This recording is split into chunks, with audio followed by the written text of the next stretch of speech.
மக்கா சின்ன வயசுல எங்க ஐயா ஊருக்கு போயிட்டாருன்னா இதான் சான்ஸ்னு நான் அவர் சைக்கிளை தூக்கிட்டு நல்லா ஊர் சுத்துவேன். நம்ம ரேஞ்சுக்கு நம்ம சைக்கிளை தூக்கிட்டு சுத்தினோம். அண்ணன் உதயநிதி அவர் ரேஞ்சுக்கு கொடியை தூக்கிட்டு சுத்துறாரு.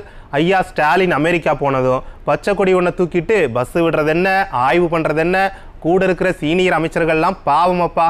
ஐயா அமெரிக்கா போனது முதலீட்டை ஈர்க்கவா இல்லை அண்ணன் உதயநிதியை இங்கே முன்னிலைப்படுத்திக்கவான்னு ஒன்றும் புரியல. அடுத்தடுத்து வாரிசுகளுக்கு பதவி கொடுக்கறதுல என்ன ஜனநாயகம் இருக்குன்னு வாக்காள பெருமக்கள் புலம்புறாங்க. மக்கா அண்ணனோட இந்த செயல்பாடுகள் பற்றி நீங்கள் என்ன நினைக்கிறீங்கன்னு ஓப்பனாக கமெண்ட்ல சொல்லுங்க. அதுக்கு முன்னாடி போய் குறுஞ்செய்தியை பார்த்துட்டு வாங்க, விரிவான செய்திகளை பார்த்துடலாம். ஐயா ஸ்டாலின் அமெரிக்கா போகிறேன்னு சந்தோஷமாக பேட்டி கொடுத்துட்டு இருந்தப்ப உள்ள ஐயா போகிற ஃப்ளைட்டில் வெடிகுண்டு இருக்குன்னு யாரோ கிளப்பி விட்டாங்க. ஏர்போர்ட்டே பரபரப்பாயிட்டு. இது தடவை இல்லை, 11வது தடவை. ஸ்கூலு, ரயில்வே ஸ்டேஷன் ஆரம்பித்து இப்போ ஐயா போகிற ஃப்ளைட்டு வரைக்கும் வந்திருக்காங்க.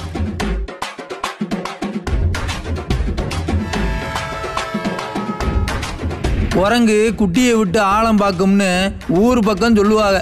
ஆற்றுல குட்டியை இறக்கி விட்டு வந்தா சரி, வரலன்னா கோவிந்தான்னு போயிடுமா. அந்த மாதிரி அண்ணன் உதயநிதி ஐயா இல்லாத இந்த கேப்பில் ஆக்டிங் சிஎம் மாதிரி செயல்படுதார். கொடி அசைக்கிறது, ஆய்வு பண்ணுறதுன்னு பெர்ஃபார்மன்ஸ் பண்ணிட்டு இருக்காருயா.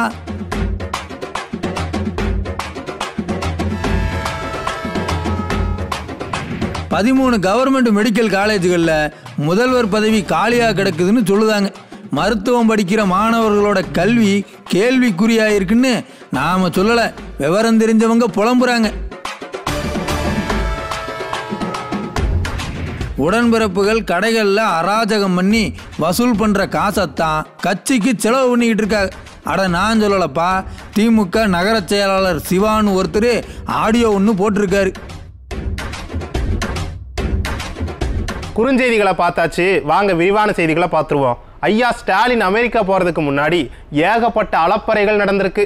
தமிழ்நாடு தொழில் முதலீடுக்கு ஏற்ற மாநிலம்னு ஐயா ஏர்போர்ட் முன்னாடி பேட்டி கொடுக்க, உள்ள ஐயா போகிற ஃப்ளைட்டில் வெடிகுண்டு இருக்குன்னு யாரோ மிரட்டல் விடுக்க, வேற ரகம். கிளம்பும் போதே சட்டம் ஒழுங்கு சந்தி சிரிக்கிறது ஊர் உலகத்துக்கு தெரிஞ்சு போச்சு. இனி எப்படி முதலீடு வரும்? அது சரி, நாம் அதுக்கு அமெரிக்கா போகிறோம். ஐயா ஸ்டாலின் மட்டும்தான் அமெரிக்கா போகிறாரா, இல்லை ஒட்டுமொத்த அறிவாலயமும் அமெரிக்காவுக்கு ஷிஃப்ட் ஆக போகுதான்னு கேட்குற அளவுக்கு அமைச்சர்கள், எம்பிக்கள்னு எல்லாரும் ஏர்போர்ட்டுக்கு வந்திருந்தாங்க. அங்கே செய்தியாளர்கள்கிட்ட பேசின பொம்மை முதலமைச்சர் வழக்கம் போல் தமிழ்நாடு முதலீடு ஈர்க்கிறதுல நம்பர் 1 இருக்கு, நான் அங்கே போனேன் இங்கே போனேன் இம்புட்டு முதலீடு வந்துச்சுன்னு அடித்து பேசிக்கிட்டு இருந்தார். ஐயா இங்கே அளந்து விட்டுக்கிட்டு இருக்கையில் உள்ள ஏர்போர்ட்டுக்குள்ளே ஒரே பரபரப்பு.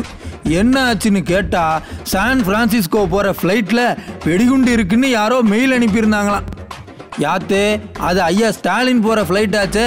மெயிலை பார்த்து பதறி போன ஏர்போர்ட் அதிகாரிகள் ஃப்ளைட்டை புரட்டி போட்டு செக் பண்ணிகிட்டு இருந்தாங்க.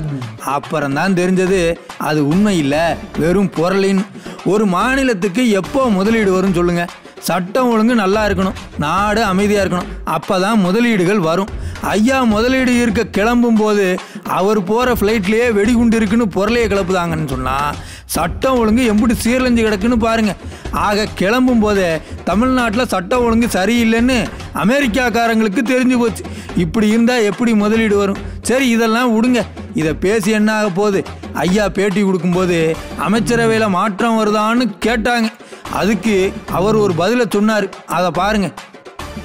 சார், நீங்க அமெரிக்கா சென்று வந்த பிறகு இந்த அமைச்சரவையில் ஏதாவது மாற்றம் இருக்குமா சார்?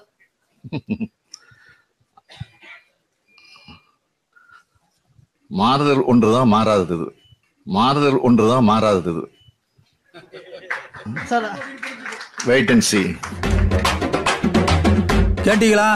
இது ஒன்றும் அவ்வளோ பெரிய கேள்வி இல்லை. ஐயா ஏன் இம்புட்டு யோசிச்சு சொன்னாருன்னு தெரியல.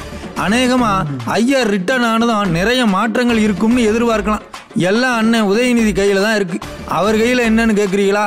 அந்த கதையை அடுத்த செய்தியில் சொல்கிறேன். மக்கா நிகழ்ச்சியோட தொடக்கத்திலேயே சொன்னேன், பொம்மை முதலமைச்சர் கிளம்புனதோ நிழல் முதலமைச்சர் சார்ஜ் எடுத்துட்டாருன்னு. இது சீனியர் அமைச்சர்களுக்கு மத்தியில் எரிச்சலை கிளப்பிருக்குன்னு சொல்லுதாங்க. அண்ணன் உதயநிதி பண்ணுற அலப்பறைய பாருங்க. ஐயா ஸ்டாலின் அமெரிக்கா கிளம்புனதும் ஆக்டிங் சிஎம் மாதிரி அண்ணன் உதயநிதி அலப்பறை பண்ணிக்கிட்டு இருக்காரு. சொல்லப்போனால் ஐயா அமெரிக்கா கிளம்புனதே அன்னை உதயநிதியை முன்னிலைப்படுத்தத்தான். சும்மா துணை முதல்வர்னு அறிவித்தா கேள்வி மேலே கேள்வி வரும்ல.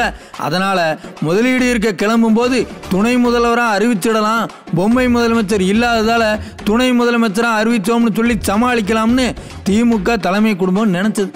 ஆனால் பாருங்க, சீனியர்கள் அதுக்கு ஒத்துழைப்பு கொடுக்கல. அவங்கள ஐயா ஸ்டாலினால் சமாளிக்க முடியல. அதனால் அன்னை உதயநிதியின் துணை முதல்வர் கனவு கனவாவே போச்சு. ஆனாலும் அன்னை விடுற மாதிரி தெரியல. முதலீடு ஈர்ப்பு நாடகத்தை யூஸ் பண்ணி பெர்ஃபார்மன்ஸ் பண்ணி பொம்மை முதலமைச்சர் இல்லாத நேரத்தில் சிறப்பாக செயல்பட்டார்னு ஒரு பில்டப் ஒன்று பண்ணி துணை முதல்வர் பதவியை வாங்கலாம்னு நினைக்கிறாரு போல. அதுக்கு சேகர் பாபு, சிவசங்கர் மாதிரி ஜூனியர் அமைச்சர்கள்லாம் நல்லாவே ஒத்துழைப்பு கொடுக்காங்க. இன்னைக்கு கூட புது பஸ்ஸுகளை அன்னை உதயநிதி கொடியசைச்சு ஆரம்பித்து வச்சார். ஏன் சீனியர் அமைச்சர்கள் கொடியசைச்சா பஸ்ஸு நகராதா? அண்ணனே தான் அசைக்கணுமா? என்னமோ ஐயா ஸ்டாலின் திரும்ப வந்ததும் அன்னை உதயநிதிக்கு ஒரு பாராட்டு விழாவை நடத்தி இவரை மாதிரி யாரும் இல்லைன்னு புகழ்ந்து துணை முதல்வர் பதவி கொடுத்தாலும் கொடுப்பாங்க.